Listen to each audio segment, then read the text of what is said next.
আমি যে প্রচণ্ড খারাপ, নির্লজ্জ বেহায়া একটা মেয়ে সেটা আপনি খুব ভালো করেই জানেন, নিবিড় ভাই। এই তোর লজ্জা করে না বড়দের মুখে মুখে এভাবে তর্ক করতে? আর তোকে না বলেছিলাম এই বাড়িতে না আসতে, তাহলে কেন এসেছিস? আমার মামার বাড়ি, তাই এসেছি। মামার বাড়িতে এসেছিস, ভালো কথা। আমার রুমে কি করছিলি তুই? মামি আপনাকে ডাকছিল। আমি আসতে চাইনি, তাও আমায় পাঠিয়েছে।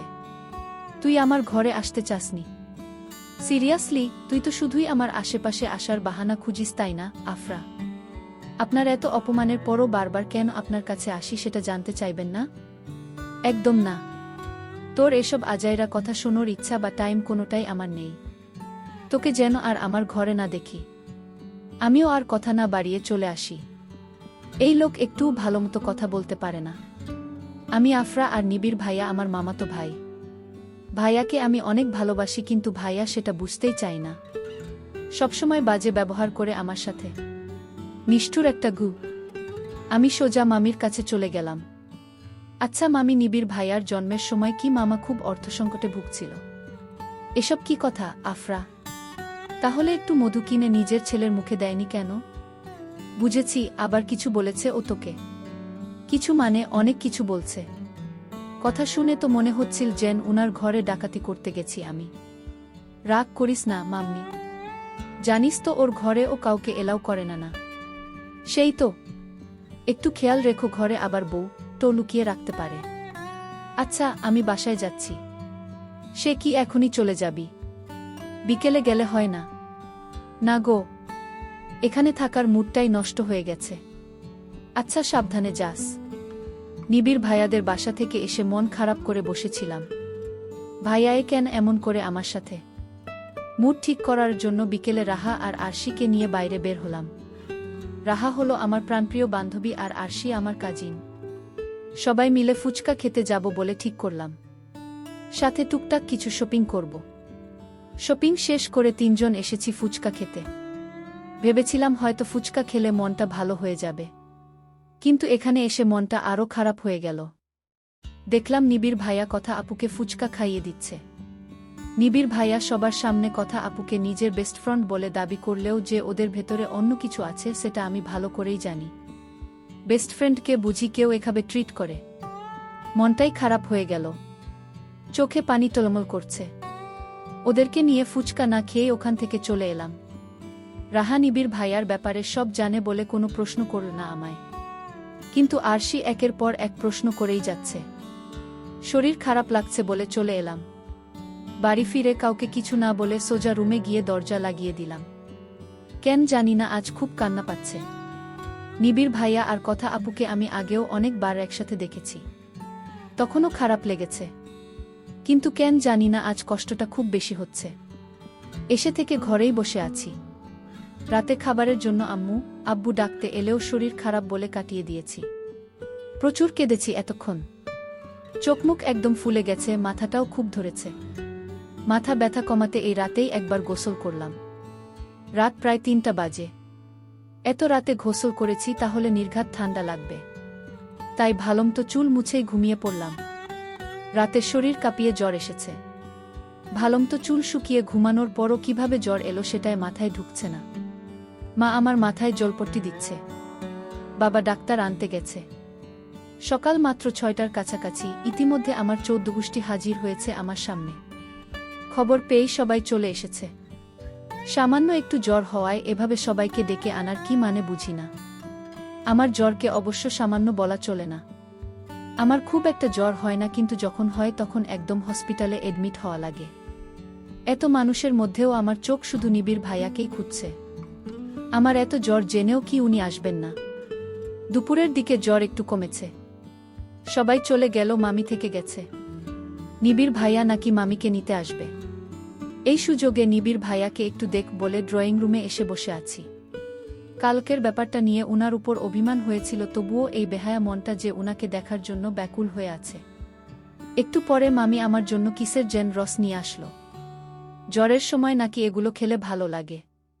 আমি খাবো না করেও খেয়ে ফেললাম। প্রচণ্ড তিতা ছিল এটা। কেমন খেতে এটা? নিবিড় ভাইয়ার মতো? মানে খুব তিতা, একদম রসকসহীন। আমার কথা শুনে মামিও হেসে দিল। সাথে সাথে আমিও হেসে উঠলাম। আম্মুর পর মামি আমাকে সবচেয়ে বেশি ভালোবাসে। মামির একটা মেয়ের খুব শখ ছিল, কিন্তু নিবিড় ভাইয়া হওয়ার পর মামি আর কনসিভ করতে পারেনি, তাই আমাকে নিজের মেয়ের মতো দেখে। মামা বাড়ির সবাই আমাকে খুব ভালোবাসে, শুধু নিবিড় ভাইয়াই আমাকে সহ্য করতে পারে না। একদিন বসতো আমার হাত থেকে একটু পানি কথা আপুর গায়ে পড়ে গেছিল বলে খুব বকেছিল আমায়। একটা থাপ্পড় ও মেরেছিল।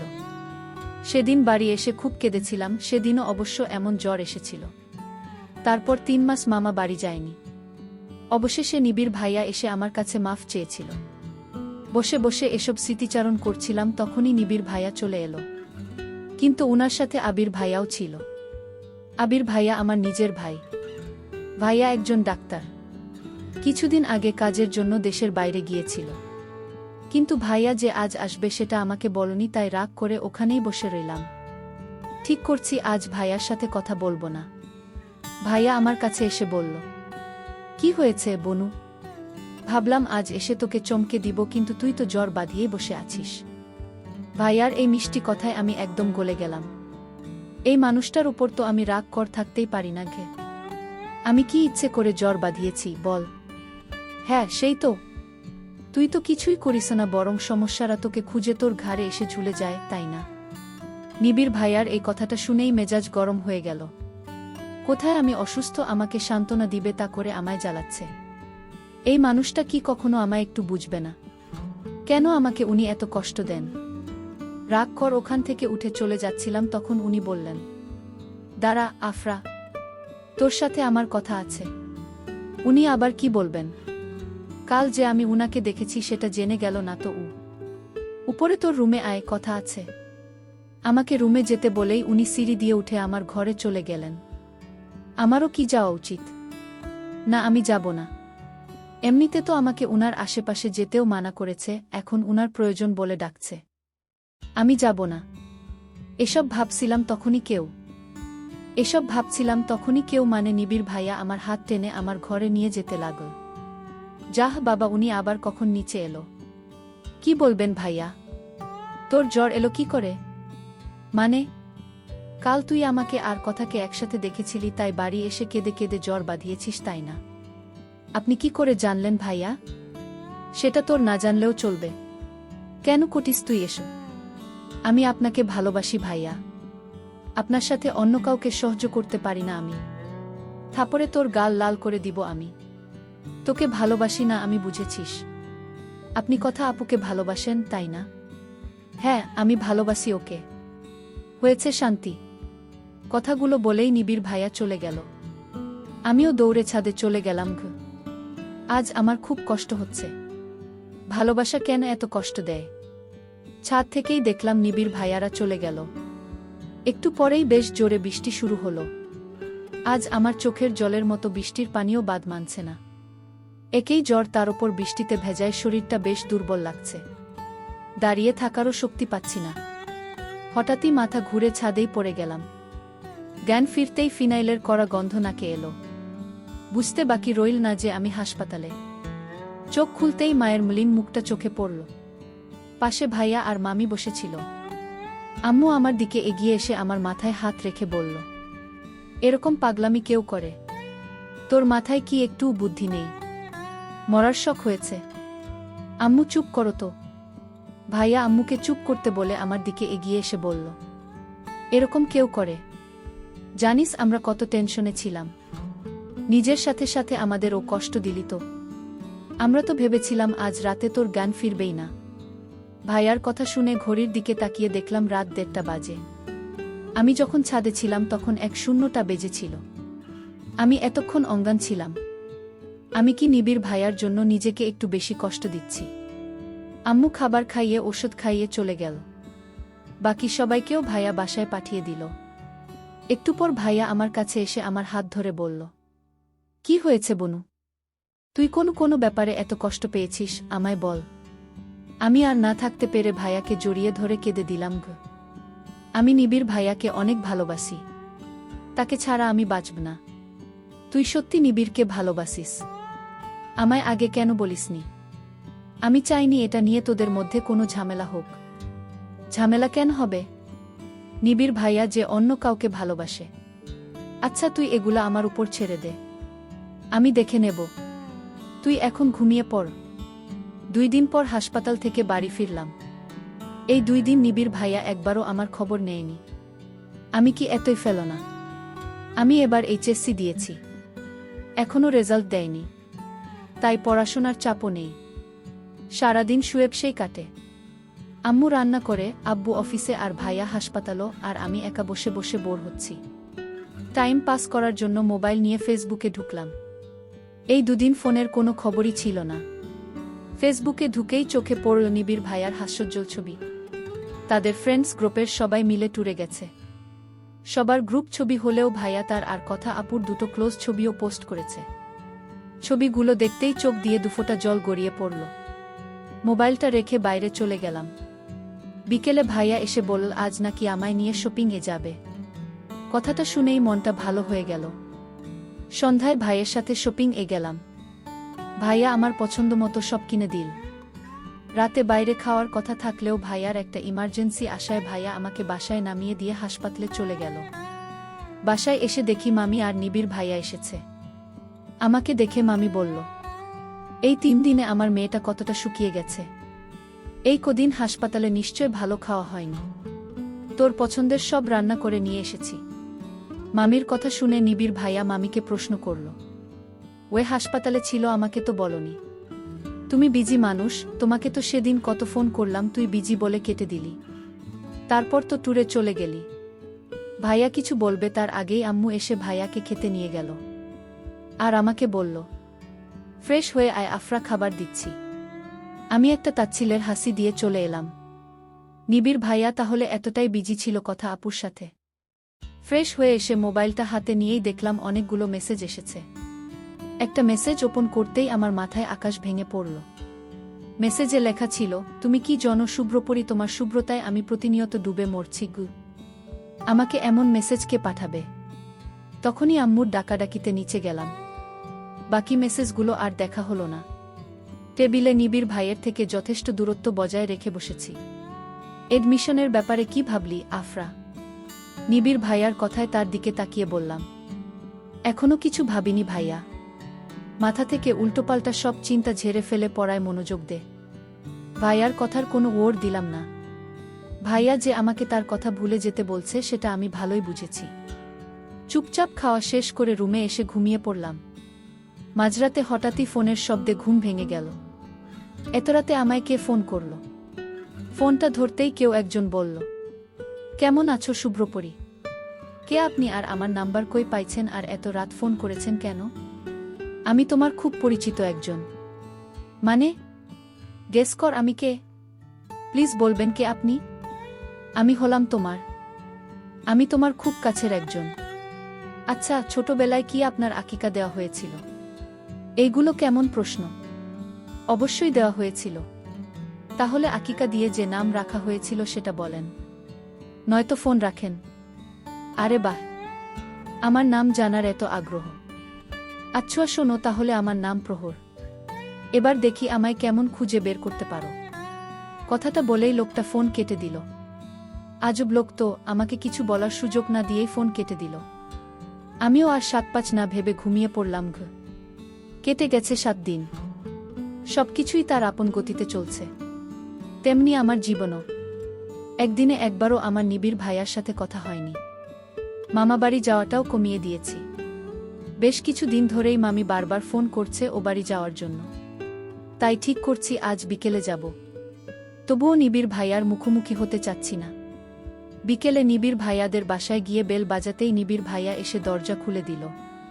কি চায়? বাথরুম পরিষ্কার করতে আসছি। হোয়াট? কি হোয়াট? আমাকে দেখে আপনি বুঝেন নাই যে আমি এখানে কি করতে আসি? যত সব সরেন দেখি, ভেতরে যেতে দেন। নিবিড় ভাইয়াকে কিছু বলতে না দিয়েই আমি ভেতরে ঢুকে গেলাম। বাড়ি থেকেই ঠিক করে আসছি এখন থেকে নিবিড় ভাইয়াকে একদম ইগনোর করব আমি। তাকেও বোঝাবো যে আমারও আত্মসম্মান আছে কি। আমিও সোজা মামির কাছে চলে গেলাম। অনেকক্ষণ গল্প করলাম দুজন। রাত প্রায় 8টা বাজে। রাতে ভাইয়া বাসায় যাওয়ার সময় আমায় নিয়ে যাবে। কিছুক্ষণ পর মামির এক প্রতিবেশী এসে মামিকে ডেকে নিয়ে গেল, তার কি যেন সমস্যা হয়েছে তাই। বাড়িতে এখন আমি একাই। নিবিড় ভাইয়াও আছে তার ঘরে। আমি সিঁড়ি দিয়ে নেমে নিচে যাচ্ছিলাম, তখনই কিছু একটার সাথে বেঁধে পড়ে যেতে নিলেই কেউ আমাকে ধরে ফেলে, কিন্তু শেষ রক্ষা হলো না। দুজনেই নিচে পড়ে গেলাম। কোমরটা বুঝি ভেঙেই গেল। পরক্ষণেই মনে পড়ল, নিবিড় ভাইয়া তো আমাকে ধরবে না, তাহলে কে ধরল? ভূত না তো আবার? তাকিয়ে দেখি একটা ছেলে দাঁড়িয়ে আছে, বেশ সুদর্শন। এই আপনি কে? হ্যাঁ। আর আমাকে কেন ধরলেন? জি আর বলি বলুন তো, ভাবলাম আপনাকে ধরে হিরোদের মতো পড়ার হাত থেকে বাঁচিয়ে নিব, কিন্তু তা আর হলো কই। মাঝখান থেকে নিজেও পড়ে গেলাম। বেশ হয়েছে পড়ে গেছেন, খুব শখ না হিরো হওয়ার? কি হচ্ছে এখানে? নিবিড় ভাইয়ার কথা শুনে দুজনেই তার দিকে তাকালাম। উনি ছেলেটাকে উদ্দেশ্য করে বললেন, প্রহর, ঘরে আয়, কাজ আছে। নিবিড় ভাইয়ার কথা শুনেই মনে পড়ল ওই লোকটার কথা। সেও নিজের নাম প্রহর বলেছিল। গত 7 দিনেও আমার ফোনে এমন অনেক মেসেজ এসেছে, যদিও আমি সেগুলোকে একদম ইগনোর করছি। আচ্ছা, এই লোকটাই কি সেই লোক? না, সেটা কিভাবে সম্ভব? এখানে দাঁড়িয়ে এত কি ভাবছিস, আফরা? মামির কথায় ধ্যান ভাঙো। আচ্ছা মামি, তোমাদের বাড়িতে এসছে ওই ছেলেটাকে? ওহ, প্রহর, ও তো আমার বড় ভাইয়ের ছেলে। ওহ, আমি কেন তাকে আগে দেখিনি? ওরা সবাই তো দেশের বাইরে থাকত, তাই হয়তো দেখিসনি। গতকালই দেশে এসেছে। আচ্ছা, আবিরের আসার সময় হয়ে গেছো, চল তোকে খেতে দিয়ে দেয়। চলো। রাতে ভাইয়ার সাথে বাড়ি ফিরছিলাম, তখন ভাইয়া আমায় জিজ্ঞেস করল, আফরা, তোর সাথে কি নিবিড়ের আর কোনো কথা হয়েছে? না ভাইয়া। আচ্ছা, তোর তো আজকে অফ ডে ছিল, তাহলে হসপিটালে কেন গেলি? তুই ছিলি না তাই। তোকে ছাড়া বাসায় থাকতে আমার একদম ভালো লাগে না। তুই একটা বিয়ে কেন করিসা? বউ থাকলে সব ভালো লাগবে। তুই খুব পেকে গেছিস তাই না? সবই তোর অবদান, তাই বুঝি। আজ শুক্রবার, আজ আমাদের বাসায় মামা আর মামির বড় ভাইদের দাওয়াত করা হয়েছে। মামির বড় ভাই নাকি আব্বুর খুব ভালো বন্ধু ছিল, অথচ আমি কিছুই জানতাম না। সকাল থেকেই খুব বোর হলাম। মামি সকাল সকাল এসেই মায়ের সাথে কাজ করছে, আমাকে কোনো কাজে আমায় হাত লাগাতে দিচ্ছে না, অসুস্থ থাকায়। যদিও অন্য সময়ও কোনো কাজ করি না। পাশেই আরশিদের বাড়ি, তাই ভাবলাম বোর হওয়ার চেয়ে আরশিকে জ্বালিয়ে আসি। আরশিদের বাড়িতে এসে দেখলাম ওর ভাই খুব মনোযোগ দিয়ে কিছু লিখছে। ওর নাম আহির, মাত্র ক্লাস 4-এ পড়ে। কি লিখিস পিচ্ছি? আরে আপনি, তুমি আসছো? একটু সুন্দর করে চিঠিটা লিখে দাও তো। কিসের চিঠি? আরে আমার গার্লফ্রেন্ড রাগ করেছে, তার রাগ ভাঙানোর জন্যই এই চিঠিটা লিখছিলাম। আহিরের কথা শুনে যেন আমি শূন্যে ভাসছি। ছেলে বলে কি? এই ছেলে বয়স হয় নাই 10 বছর, এখনই গার্লফ্রেন্ড জুটিয়েছিস? হ্যাঁ আপু, আমাদের 2 বছরের রিলেশন। আচ্ছা আপু, আমি যাই, আম্মু ডাকছে। তোমাকেই বললাম, কিন্তু কাউকে বলো না। এখন মনে হচ্ছে জীবনে কি করলাম, জীবনটাই বৃথা। এত বছরে ও নিবিড় ভাইয়াকে পটাতে পারলাম না, আর এদের 2 বছরের রিলেশন। আরশির সাথে খানিকক্ষণ গল্প করে বাসায় এসে গোসল করে নামাজ পড়ে নিলাম। সবাই হয়তো নামাজ পড় আসবে। এদিকে পেটের মধ্যে ইঁদুর দৌড়াচ্ছে। এখন আম্মু জীবনেও খেতে দিবে না, তাই মোবাইলটা নিয়ে বেলকনিতে চলে গেলাম। একটু পরে ঘরে এসে দেখি বিছানায় বেশ সুন্দর একটা প্যাকেট রাখা। সুন্দর কাগজে মোড়া, কিন্তু এটা কে দিল? আব্বু বা ভাইয়া দিল তো আমাকে বলতোই। আমি কি এটা খুলে দেখব? বক্সটা খুলে দেখি একটা কালো জামদানি শাড়ি আর এক জোড়া ঝুমকা। কালো জিনিস বরাবরই আমার খুব পছন্দ, তাই শাড়িটাও বেশ ভালো লাগল। তখনই আমার মোবাইলে একটা মেসেজ এলো, শুভ্রপরি, তোমার শুভ্রতায় কালো রংটা বড্ড মানায়। সবাই তো নীল শাড়ি পরে, তুমি না হয় কালোই পরলে গ। আমার কি গিফটটা নেওয়া উচিত? কে না কে দিয়েছে? আচ্ছা রেখে দিই, যদি কখনো তাকে পাই তাইলে ফেরত দিয়ে দিব। মেহমানরা চলে এসেছে। মামির ভাইয়ের বউ বেশ সুন্দর দেখতে, অনেকটা বিদেশিদের মতো দেখতে। উনি আমার দিকে এগিয়ে এসে বলল, বাহ, মেয়েটা তো মাশাআল্লাহ। এমন একটা মেয়েই খুঁজছিলাম প্রহরের জন্য। উনার কথা শুনে আমি অবাক হয়ে আম্মুর দিকে তাকালাম। তখনই